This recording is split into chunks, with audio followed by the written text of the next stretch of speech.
नमस्कार दोस्तों, आप सभी का स्वागत है द स्पिरिचुअल टच में।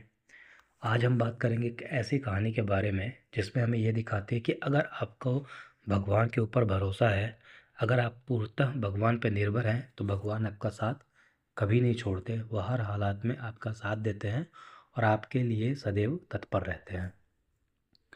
तो यह कहानी है नरसिंह मेहता, जो कि गुजरात के एक प्रसिद्ध संत कवि थे, जो 15वीं शताब्दी में जूनागढ़ में रहते थे। वे भगवान कृष्ण के अनन्य भक्त थे। नरसिंह मेहता बहुत गरीब थे। उनका अधिकांश समय भजन, कीर्तन और भक्ति में बीतता था। इस कारण उनके अपने समाज और रिश्तेदारों ने उनका मजाक उड़ाया और उन्हें निकम्मा समझ लिया। उनकी पत्नी और बच्चे भी गरीबी से जूझ रहे थे।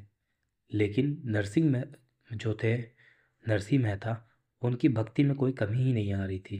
वो दिन भर बस अपने भगवान में लीन रहते थे। नरसिंह मेहता की एक बेटी थी जिसका नाम था कुंवरबाई। कुंवरबाई की शादी हुई। जब वह माँ बनने वाली थी तो एक रिवाज के अनुसार बेटी को उसके मायके से मामेरा, कुछ स्थानों पर भात या मायरा कहते हैं, वो भेंट में ले जाना होता था। यह एक बड़ी चुनौती थी क्योंकि नरसिंह के पास भेंट देने के लिए कुछ भी नहीं था।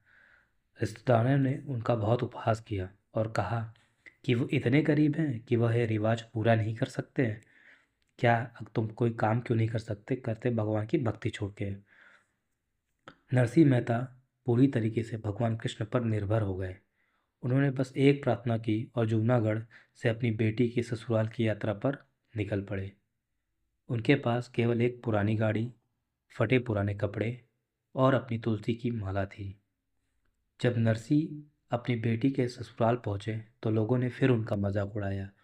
उन्होंने पूछा कि वे मामेरा लाए हैं। नरसिंह ने विनम्रता से कहा कि उनके पास जो कुछ भी था वह सब श्याम सुंदर यानी भगवान कृष्ण ने भेजा है, वह उन्हीं से मांग के लाए हैं।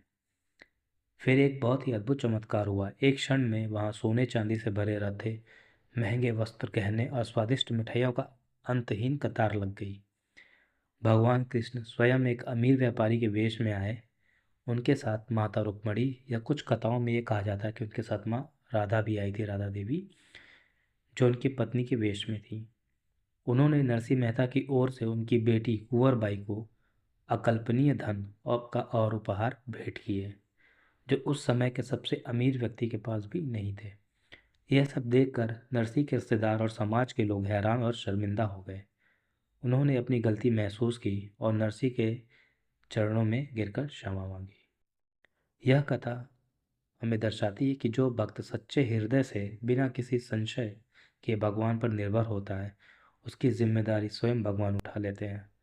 नरसिंह मेहता के लिए उनकी गरीबी या समाज की निंदा मायने नहीं रखती थी। उनका एकमात्र सहारा उनके गिरधर गोपाल यानी भगवान कृष्ण थे। तो इसीलिए कहा जाता है, जाकी रही भावना जैसी, प्रभु मूरत देखी तिन्हि तैसी।